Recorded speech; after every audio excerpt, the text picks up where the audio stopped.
Pues eso lo dije delante de Darío Villanueva y entonces luego vino y me dijo digo, pero señor, ¿cuándo nos vamos a poner de acuerdo alguna vez?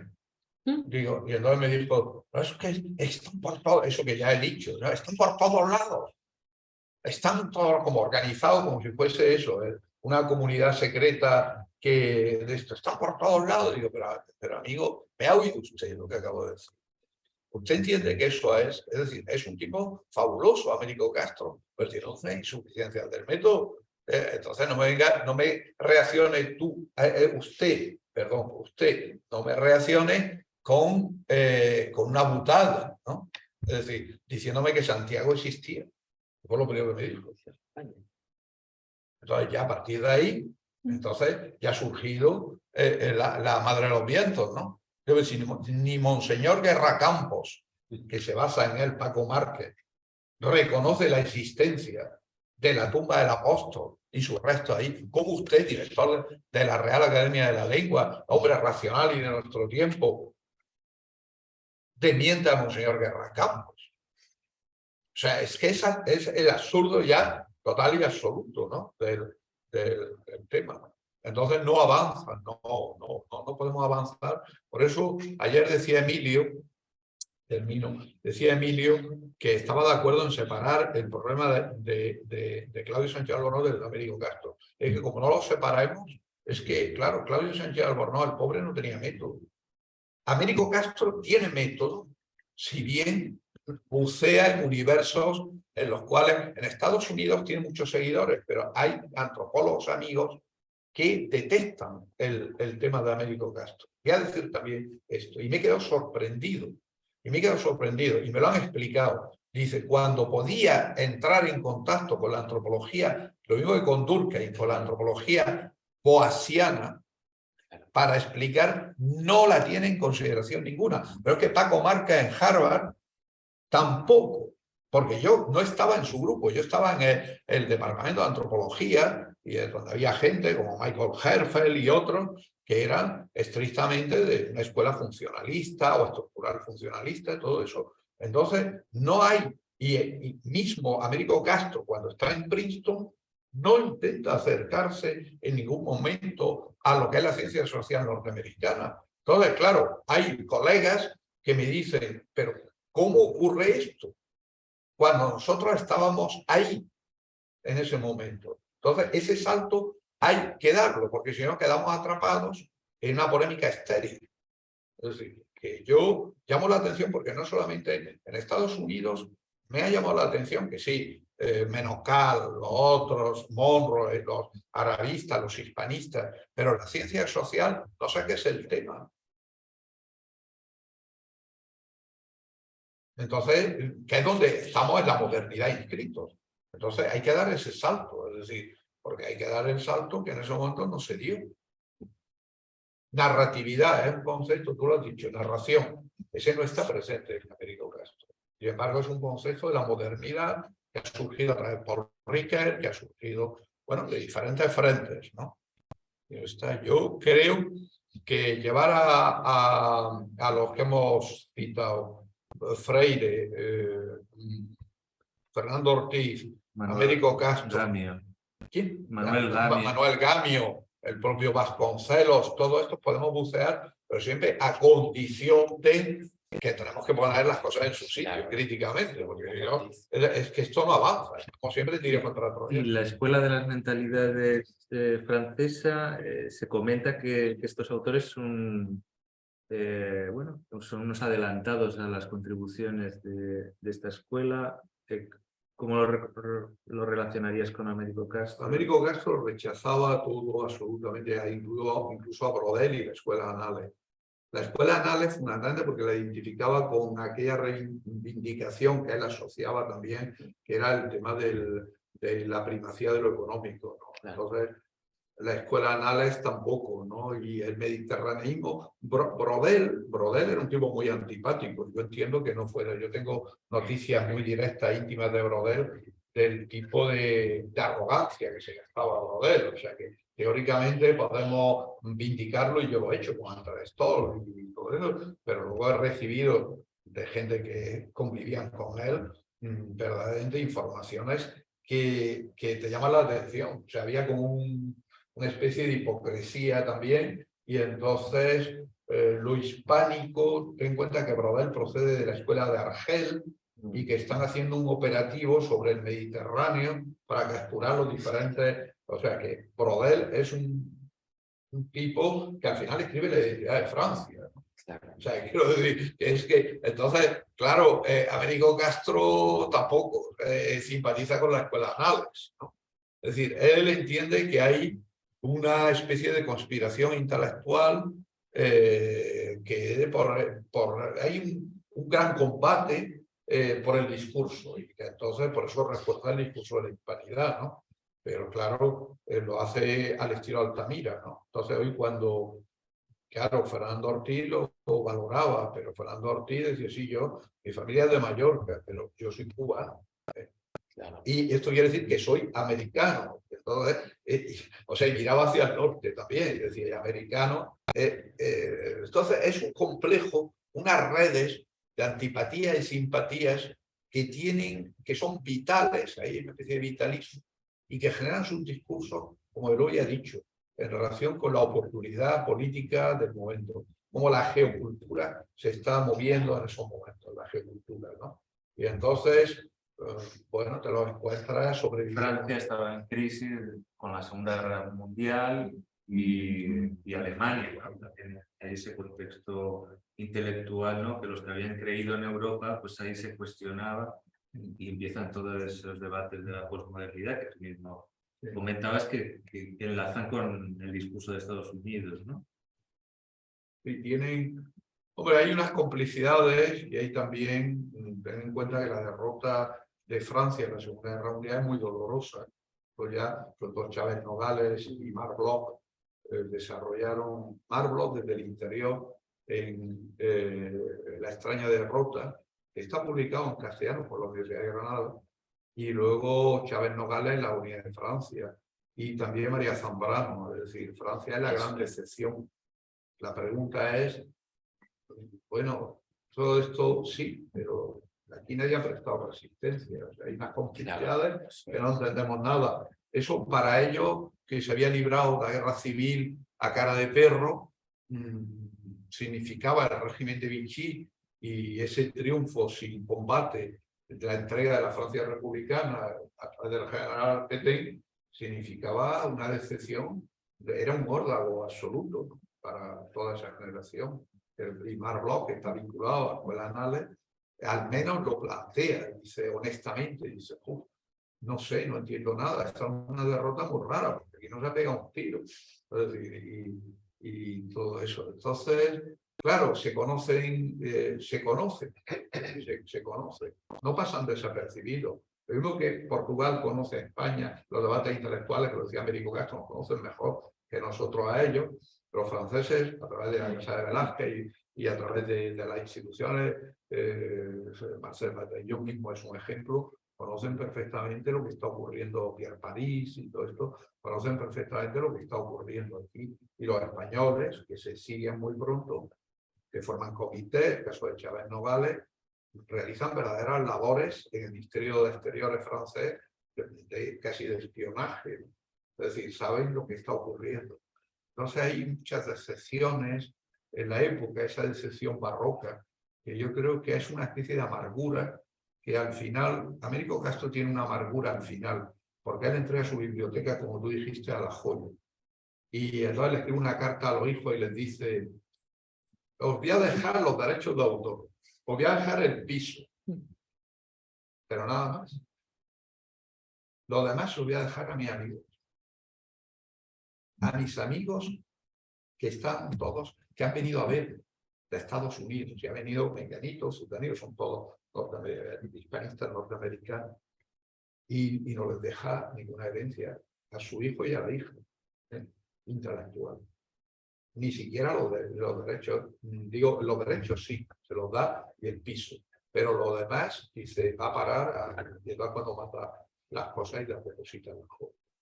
Está totalmente decepcionado. Hay decepciones familiares, una pelea horrible debió ser en un bar con un hermano en Madrid. que debió de ser horrible, porque dice, nunca más volveré a ese bar, porque, o sea, unas cosas muy intestinales, muy hispánicas, ¿no? La pelea con eso, el casamiento de la hija, la sensación siempre que esta amargura que tenía Paco también, no me reconocen, no nos reconocen. Decía Paco, pero si era hijo predilecto de Toledo, hijo predilecto de Andalucía, ¿qué más quieres? No, pero no, hay algo. Juan Goytisolo era igual. ¿Y cómo está aquello? ¿Sabes? Lo vi como lo mismo que Emilio. Sí, pero pero es que hay que ver. La última conversación fue sobre que podía haber sido Manante Espinal. Aquello podía haber sido tremendo, conversar conmigo y en esa amargura siempre de lo que podía haber sido y no fue, ¿no? Sí, pues ese individualismo, personalismo hispánico, ¿no? El de la fama, la honra, ¿no? Que iba en América, por lo mismo, algo parecido, ¿no? Yo, Emilio, no sé qué piensas, pero es que tenían esa amargura hasta el final. Paco era, y Juan Goytisolo igual, ¿eh? A la única que yo no vi así es a Soledad Carranza. Sí, es verdad. Soledad, Yo creo que era hidalguía, eso tan hispano de quiero que me reconozcan por la calle, porque lo que no estaban contentos es con la posición ante el gran público. No les importaba ya el intelectual, sino yo, por ejemplo, cuando Juan Goytisolo viajó para recoger el premio Cervantes, era un niño pequeño, estaba deseando aquello. Fíjate lo que él había escrito previamente cuando le dieron el Cervantes a Paco Umbral, aquel famoso artículo de Vamos a menos, cargándose todo el sistema español de academicismos, de do ut des, de bombos mutuos, y de pronto cuando se lo dan a él, sale corriendo. Ahí hay un deseo de ser reconocido por las masas, ¿no? Yo, por eso decía que aquí hay un problema de no ser buenos republicanos. Aquí lo bueno es triunfar y tomarte un café y que no te reconozcan, pero eso a la gente no le gusta.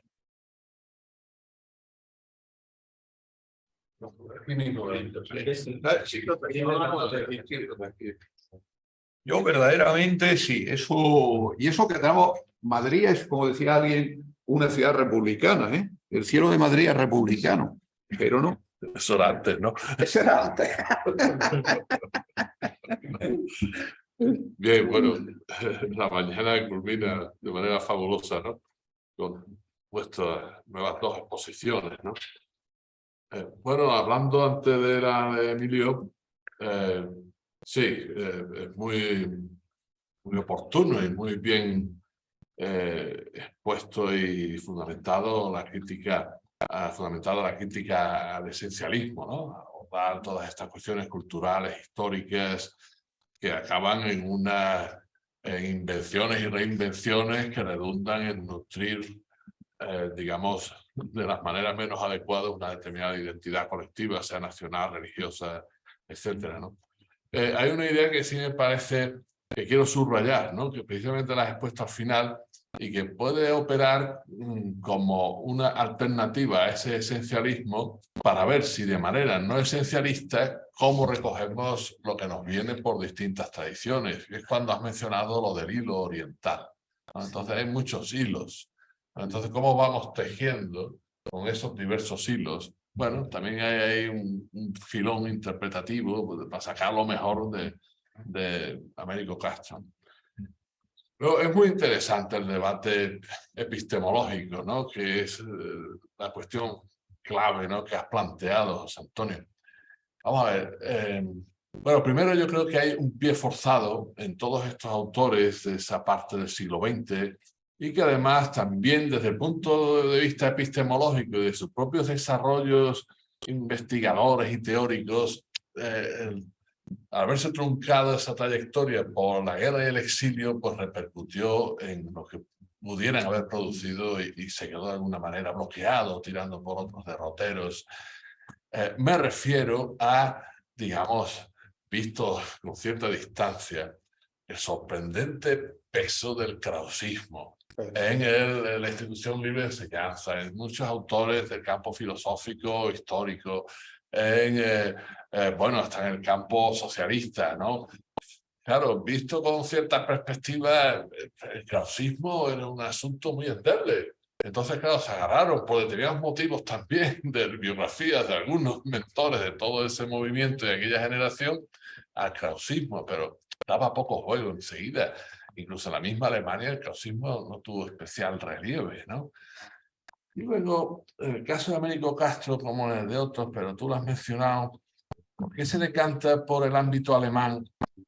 Y bueno, aparece en contraste esa galofobia. No soy un especialista en Castro, ¿no? Pero sí quiero apuntar algunas cuestiones. Porque a mí se me alegra que se apoye en Dilthey. Aunque claro, hace un recorrido que por las razones que acabo de decir o esbozar se queda a mitad de camino, ¿no? Tampoco quiero ir al tiempo biográficamente. Veo que no es solo una cuestión de galofobia, precisamente una cuestión de tradiciones. Desde el campo filosófico, el mundo francés, y en cualquier caso, para no ser excepcionista, tendríamos que apuntar a excepciones a diferentes bandas. El mundo francés, cultural, filosófico, en las ciencias sociales, tiene, digamos, la sombra muy contundente de Comte, del positivismo, ¿no? Lo cual no quiere decir que todos sean comtianos, pero se refleja esa herencia o ese hilo positivista que luego se va madurando. Bueno, el mismo Durkheim pues ya tiene una posición mucho más matizada, pero funciona ese hilo, creo yo. Y el campo alemán, pues ¿qué tiene? La sombra hegeliana. Incluso en los que son anti-hegelianos. Es decir, Marx era anti-hegeliano con su materialismo histórico frente, pero se llevaba a Hegel puesto y además hasta le hace su homenaje correspondiente hasta el final en los prólogos del Capital y eso, ¿no? Aunque diga que lo pone al derecho cuando está al revés y todas esas cosas. Y entonces, claro, yo creo que ahí viene el asunto. Claro, en el mundo alemán, por una parte, que genere algo fructífero, porque claro, la hegeliana tiene otras cuestiones más desagradables. Muertos Hegel, que aquello era insostenible. Y es, bueno, todo lo que da lugar a la hermenéutica, Claro, lo que pasa es que Dilthey establece una escisión muy fuerte entre explicar y comprender, que luego lo que otros han tratado de modular o incluso de mediar. Es decir, yo mencionaba por mi parte, se me escapó, se me cruzaron los cables, decía, no, es von Wright, Georg von Wright, ¿verdad? El que escribió ese libro, mediando, explicar y comprender. Es decir, la comprensión no puede prescindir de la explicación, es decir, el relato dicho no puede prescindir de los datos, ¿verdad? Ahora, ¿cómo lo integra y cómo lo formula?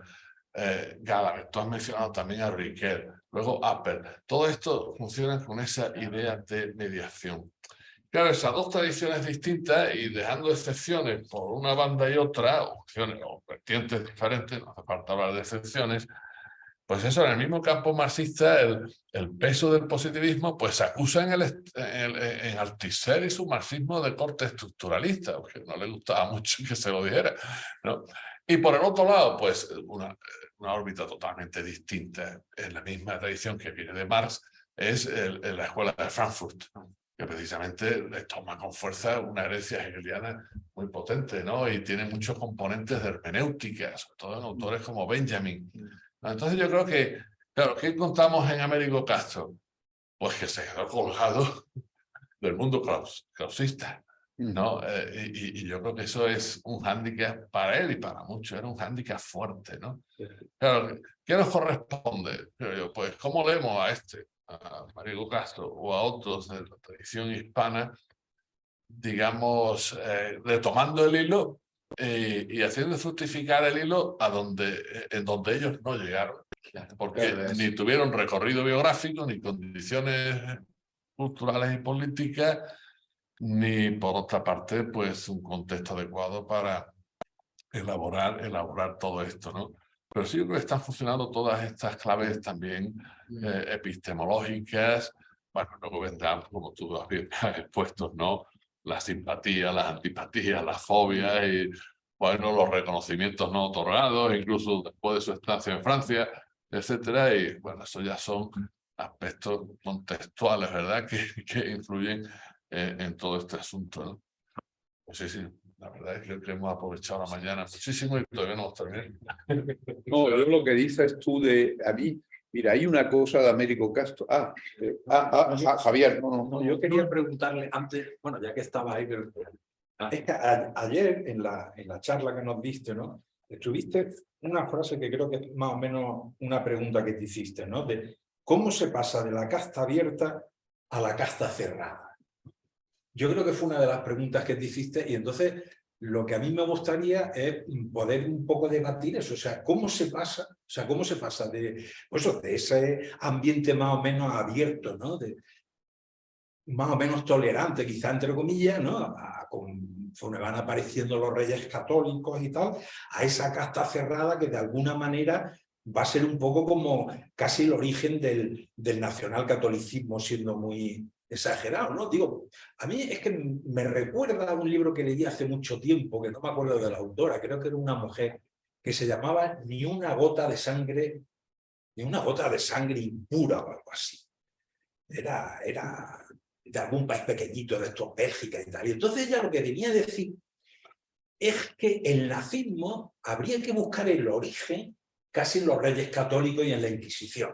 Y ponía una serie de textos que comentaba, sin decirte si eran nazis o eran de, vamos, eso de la pureza de sangre y tal, y había momentos que tenía una duda total, que ella, para explicar un poco el nazismo, se iba un poco a los reyes católicos, a la Inquisición y a todo eso, ¿no? Entonces yo creo que esta pregunta que tú te hiciste ayer, creo que es un poco fundamental, ¿no? ¿Cómo se pasa de esa casta abierta a esa casta cerrada? O sea, porque esa casta cerrada sería una especie, pues vamos, de dictadura, de nacionalcatolicismo, o como, vamos, sí, o de acabar con la tolerancia, ¿no? Con el famoso estatuto Mudéjar, ¿no? Que se pagaba un impuesto y entonces tú podías seguir siendo la religión que quisieras. Si pudiéramos un poco profundizar en qué produce ese cambio, ¿no? Ese cambio de la casta abierta a la casta cerrada.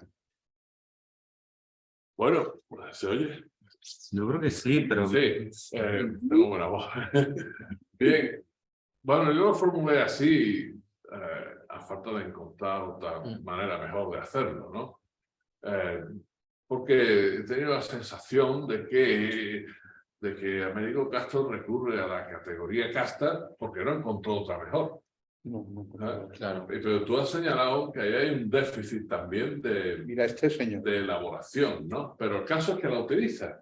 Y entonces, ¿cómo interpretamos los usos que él hace?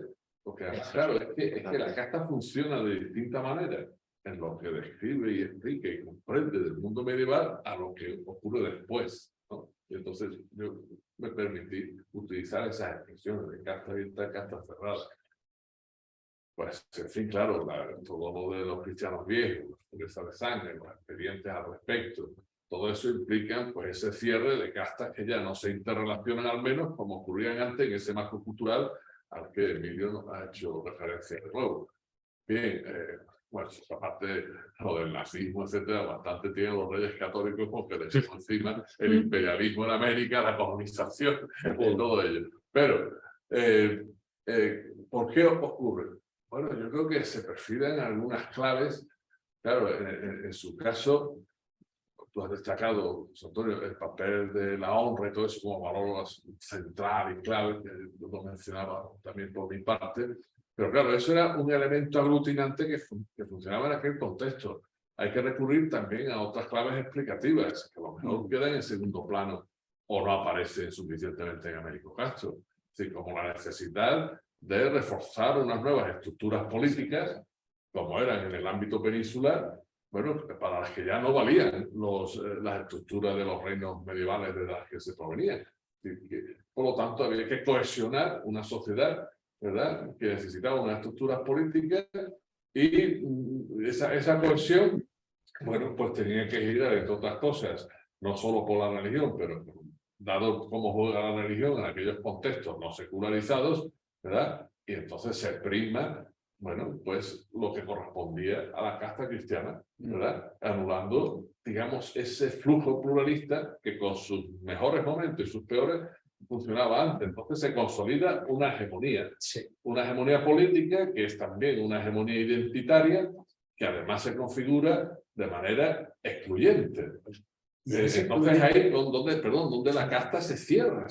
Pues, entonces, en ese excluyente empezaría a generarse un otro, el concepto de otro, o sea, esa casta que se va cerrando va generando un otro y ese otro sería el judío, sería genera un otro extraño, diferente, pero claro, otros diferentes hay por todos sitios, ¿no? Es un otro diferente, extraño, tratado hostilmente o como infiel, o como hereje, o puesto bajo sospecha, como judaizante en este caso, ¿no? Es decir, que es una alteridad maltratada, no una alteridad reconocida.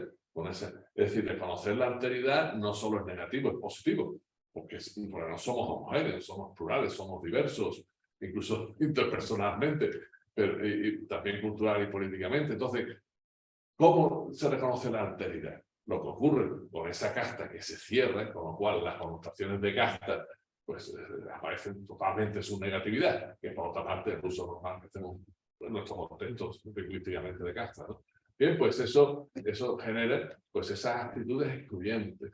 Entonces, siguiendo el hilo, pues desde mi interpretación, ¿qué trae eso?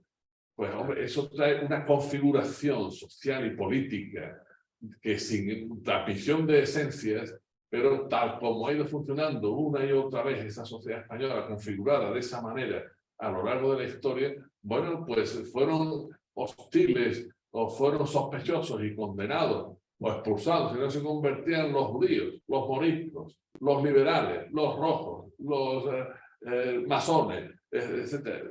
Hemos configurado una sociedad con esas pautas excluyentes.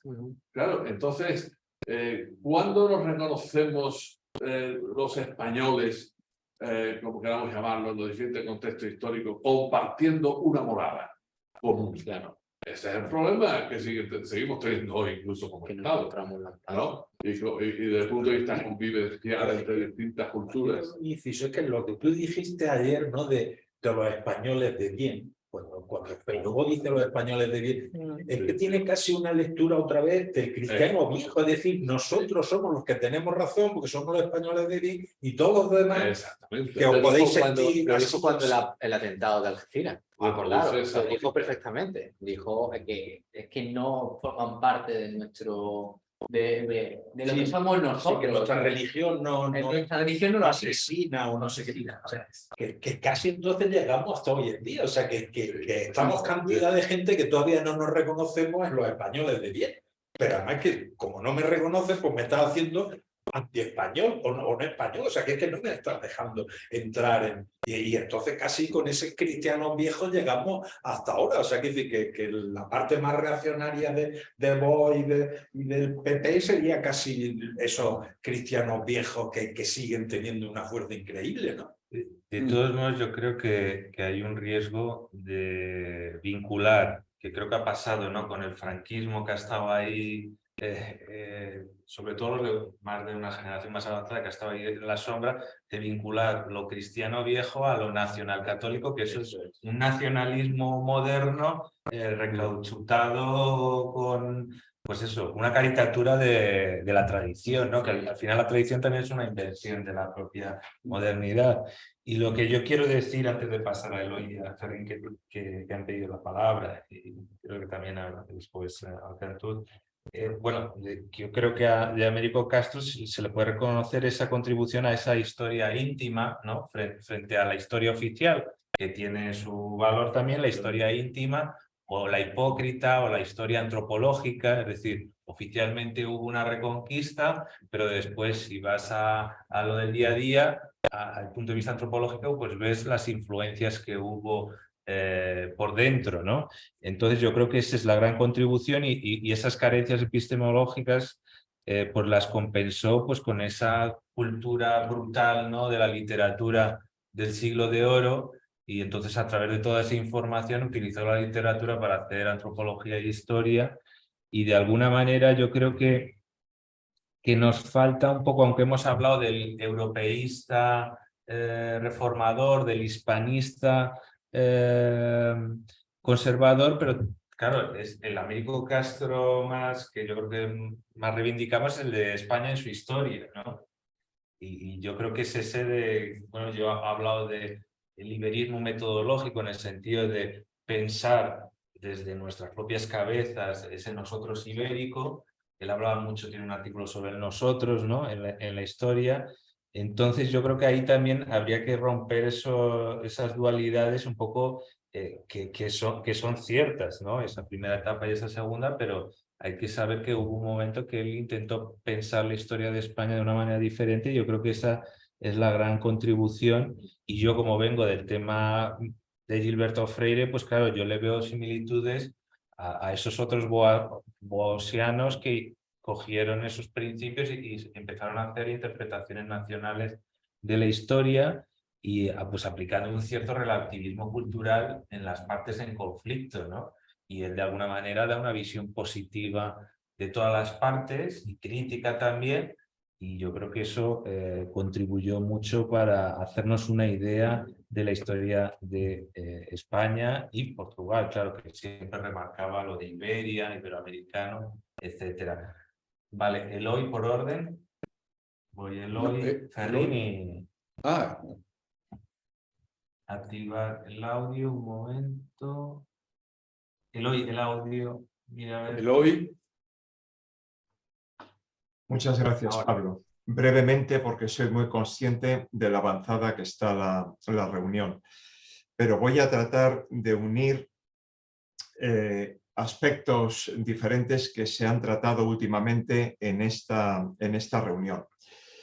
Lo primero que voy a añadir, coincido absolutamente con José Antonio Pérez Tapias, el krausismo que tuvo un cierto peso en España en las élites intelectuales, fuera de España no tuvo ninguna importancia, excepto la escasa que tuvo en Bélgica, seguramente. Y ahí se acaba toda la influencia del krausismo. Sin embargo, por cierto, a mí siempre me han explicado fuera de España, en otros países, parece un chascarrillo, pero siempre me lo han explicado de la misma manera, y es que el krausismo tuvo éxito en España porque el nivel de la filosofía era muy bajo y los profesores no sabían explicar a Hegel ni tenían conocimientos para ello.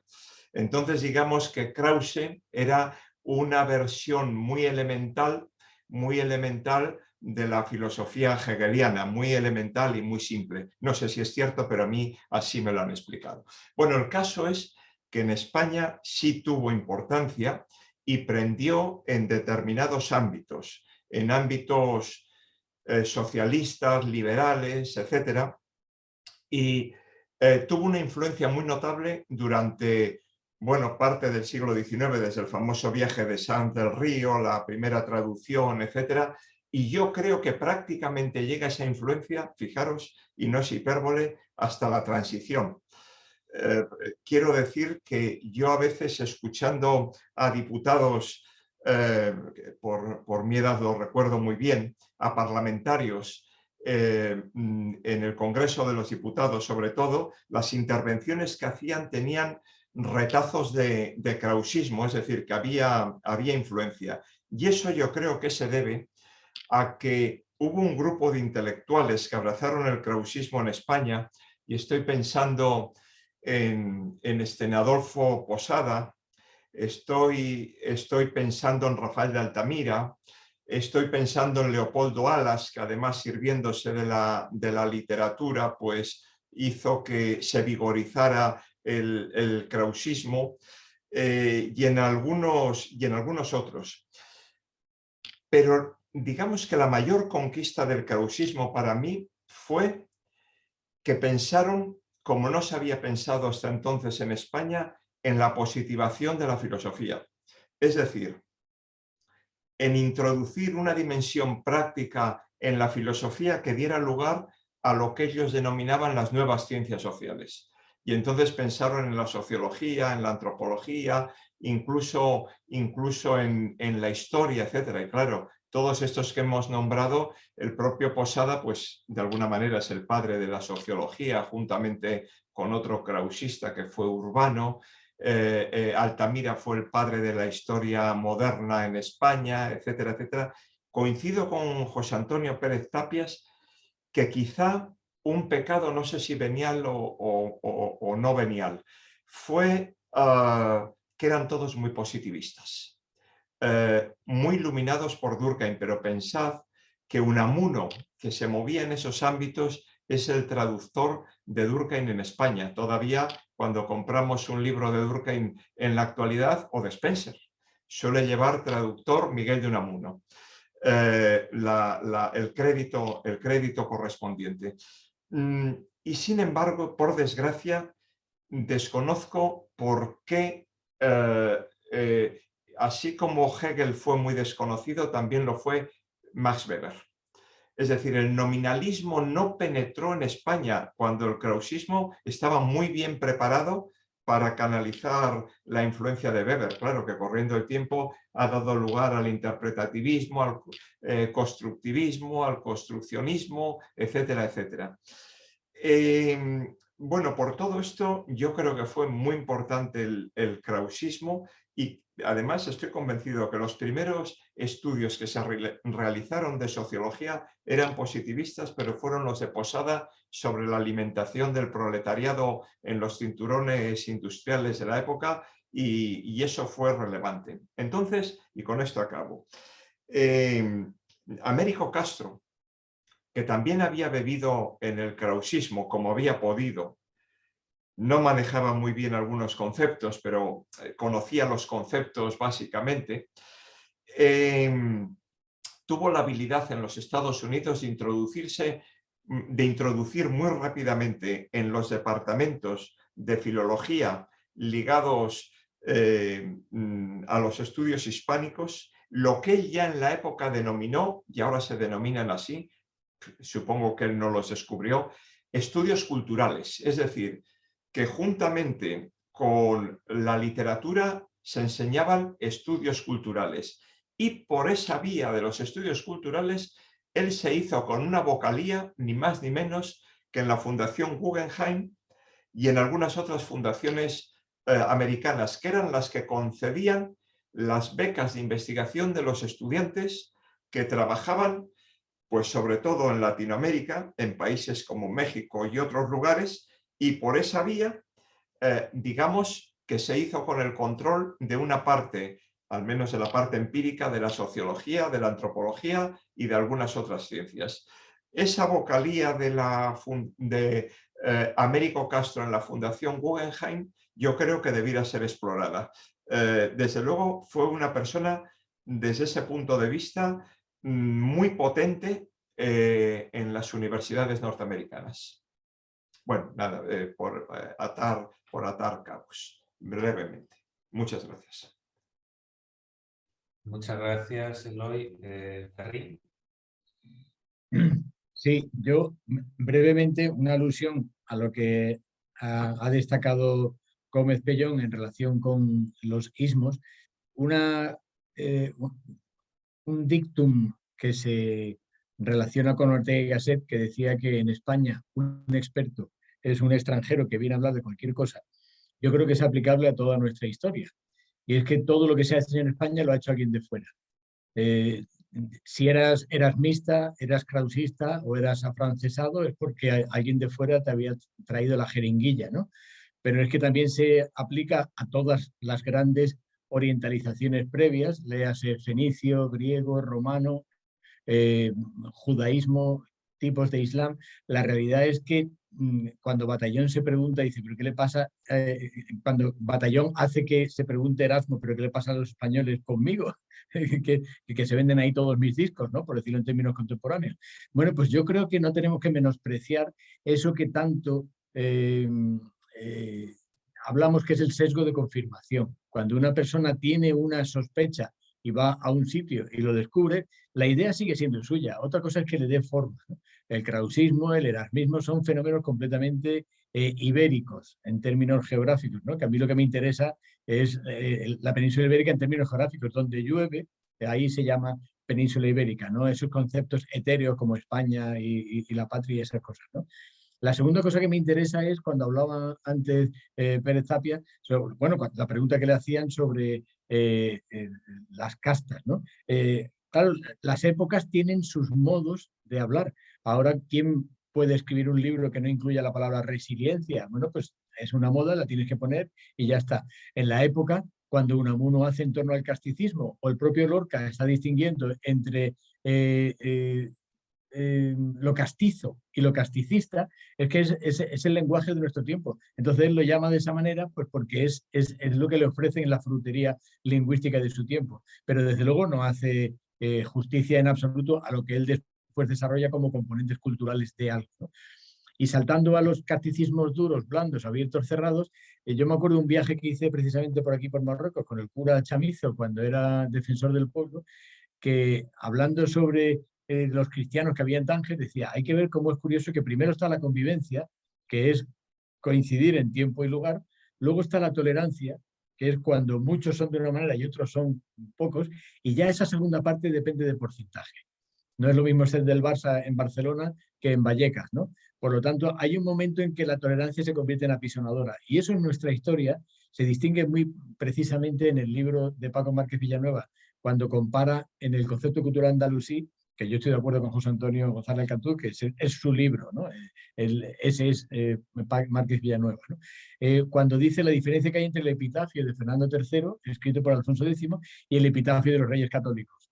Han pasado 250 años y son dos visiones de la misma historia completamente diferentes, porque la segunda ha recibido una propaganda concreta. Esa propaganda concreta sigue existiendo hoy día. La gente sigue hablando de Reconquista y sigue diciendo que terminó el 2 de enero de 1492, cuando el proceso de centralización de la península ibérica terminó en Navarra, mucho después, 20, 25 años después. Sin embargo, no lo metemos en el mismo proceso porque ya no huele a moro.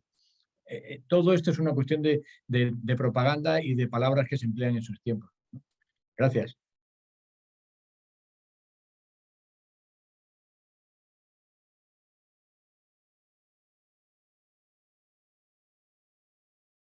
Triano uno es el mito, ya lo he dicho, ¿no?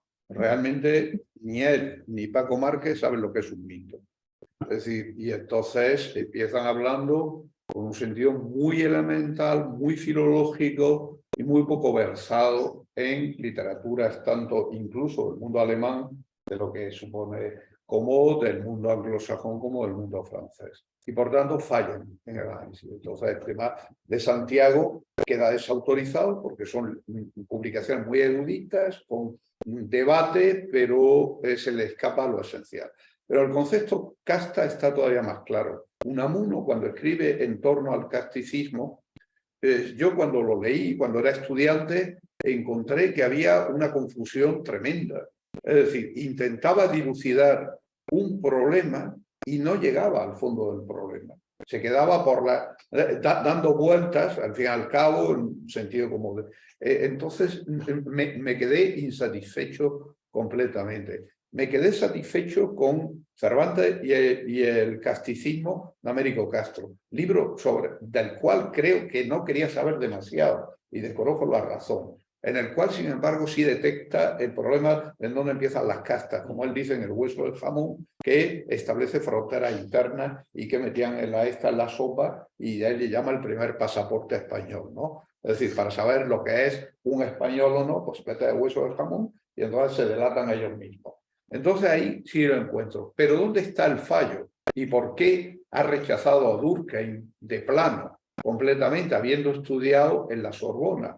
Es decir, ¿por qué lo rechaza de plano? Cuando Durkheim tiene un seguidor que es Celestin Bouglé, que escribe un ensayo que se llama Ensayo sobre el sistema de castas, donde analiza el sistema de castas de la India y que luego continúa otro antropólogo que es Louis Dumont en Homo hierarchicus. ¿Por qué? Pues porque el sistema de castas es un sistema de jerarquización. Es un sistema de jerarquización. No es solamente...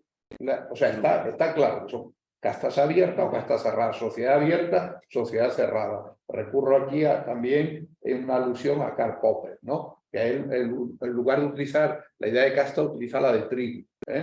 para oponerla a sociedades abiertas. Utiliza tribus, que es más inexacta todavía que casta, evidentemente, porque las tribus no son todas tribus cerradas, al contrario, que habría. Entonces, Popper falla en su comparación, en su metáfora. Pero bueno, ¿qué quiero decir? El sistema de jerarquización es lo que estamos hablando. Y entonces hay un momento donde probablemente Américo Castro siente la necesidad de restablecer el orden de la jerarquía. Y entonces vuelve a recurrir a la idea del sistema de castas. Dice Louis Dumont en el epílogo de Homo Hierarchicus que las castas, en oposición a las sociedades igualitarias, es un sistema de jerarquización que la sociedad igualitaria siente nostalgia del sistema de castas, de los don. Esto que dice Emilio, no decir, el que me consideren don Américo. Al fin y al cabo se trata de una presentación de la persona en sociedad, como diría Goffman y otros. Entonces, esas élites que hablaba también Eloy, rurales, que tienen una situación de supremacía social y de hegemonía social, que son de procedencia rural más que urbana y son urbanizados en esa época, evidentemente hay un momento donde deben sentir la necesidad de retornar a la casta. Y entonces, al fin y al cabo, yo creo que ahí está. Claro, Américo Castro no puede llegar a esas conclusiones, porque él es mismo parte del problema. Él es mismo parte del problema. Pero quiero decir que si hubiese recurrido a la sociología durkheimiana, que la tenía al lado, como acaba de decir Eloy, a través del propio de las traducciones, que ya se encargaron muchos, no solo Adolfo Posada, sino otros muchos de poner. Aquí en Granada se hicieron traducciones también, es curioso, pero prefieren recurrir a Alfred Fouillet, las ideas fuerza, prefieren recurrir a Krause, prefieren recurrir no solo a la filosofía alemana, sino al psicologismo francés también, a la psicología de los pueblos. Rafael Altamira recurre a la psicología de los pueblos y escribe la psicología del pueblo español y hace una imitación de lo que está haciendo Fouillet y lo que están haciendo tantos otros en Francia, que es intentar detectar lo que se llama la psicología cultural. O sea que hay una de esas. Pero claro, aquí hay un fallo otro en Holanda. No, es que no es un caso aislado el nuestro. Johan Huizinga, acabo de escribir un artículo, Huizinga, que es un filósofo de la cultura, que reflexiona sobre Homo Ludens y sobre todo sobre el auto. No es un historiador, es un filósofo de la cultura histórica. Resulta que es acogido por Ortega y es jaleado por Ortega y viene a España a los cursos de Santander y está allí, etcétera, etcétera. Entonces, ¿qué ocurre? ¿Qué ocurre? Que nos encontramos que hay un rechazo de la razón positiva, es decir, un rechazo de todo lo que procede de Comte, todo lo que procede del horizonte cartesiano, todo eso, y se recurre al vitalismo. Yo aquí entiendo que Ortega fue un papel nefasto, me vaya a perdonar, es decir, que juega un papel nefasto. Es decir, porque Ortega todo lo que introduce a través de la revista de Occidente es Leo Frobenius, Max Scheler, Johan Huizinga, los traduce la revista de Occidente, etcétera, y hay un déficit de otro tipo de pensamiento. Léase lo que acaba de citarse, de Max Weber, si no se quiere ser nacionalista.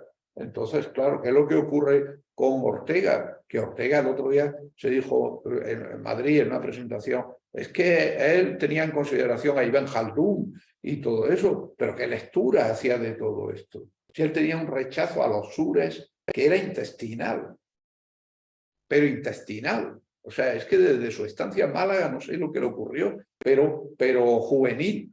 Pero es que era, bueno, su teoría de Andalucía, toda esta serie de cosas. Pues claro, no puede haber hilo oriental. Cuando habla de Ibn Khaldun, habla del Ibn Khaldun de Spengler, al final, y Toynbee. Pero no habla de Ibn Khaldun y el ciclo de las civilizaciones desde otro punto de vista. Lo está pasando por la filosofía alemana. Entonces, yo estoy convencido que ese déficit de ciencia social lo estamos pagando hoy. Lo estamos pagando hoy. Porque nuestro maestro Carmelo Lisón, cuando le hablaba de Claude Lévi-Strauss, miraba para otro lado. Y sin embargo, le hablaba de Gadamer y sonreía.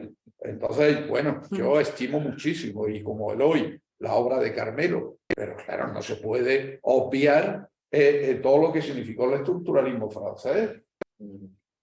Y Durkheim no es patrimonio solo de los franceses, porque todo el estructural funcionalismo germánico, ya lo puso de manifiesto Almund Lee, lo reclama como un hito también en la formación de las ciencias sociales.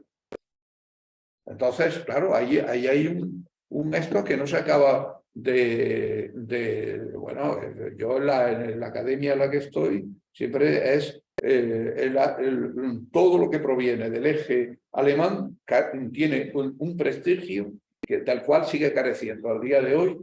El resto, el pensamiento italiano, por supuesto, el pensamiento francés, por supuesto, y no digamos ya lo que provenga de otros ámbitos. O sea, que sigo pensando que existe una, voy a utilizar el término, una racialización del pensamiento. Es decir, que hace que falle. Ahora, voy a decir una cosa, lo último. Creo que Américo Castro nos sirve para pensar. Y esto es indudable. Sí, porque ha puesto en Sánchez Albornoz no sirve para pensar. Es decir, no hay por dónde cogerlo desde el punto de vista de la filosofía, de la cultura, de la antropología, porque no hay método, no hay aspiración hermenéutica, no hay nada. Sin embargo, fallida o no, Américo Castro sí la tiene. Y esto es la grandeza de Américo Castro. Es decir, la grandeza que no tienen otros pensadores.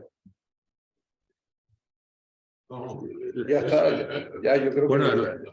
Quien cerraba el acto eras tú, unas últimas conclusiones o ya lo cerramos así. No hace falta, yo creo que para decir Sí, mi compañero y amigo José Antonio González Cantú, que Américo Castro nos sigue dando que pensar, pues tenemos una conclusión magnífica de las dos sesiones que hemos tenido por la tarde esta mañana, sumamente jugosas, fructíferas, y que, bueno, son un estímulo para seguir trabajando en torno a esta figura y a lo que a partir de ella desarrollemos.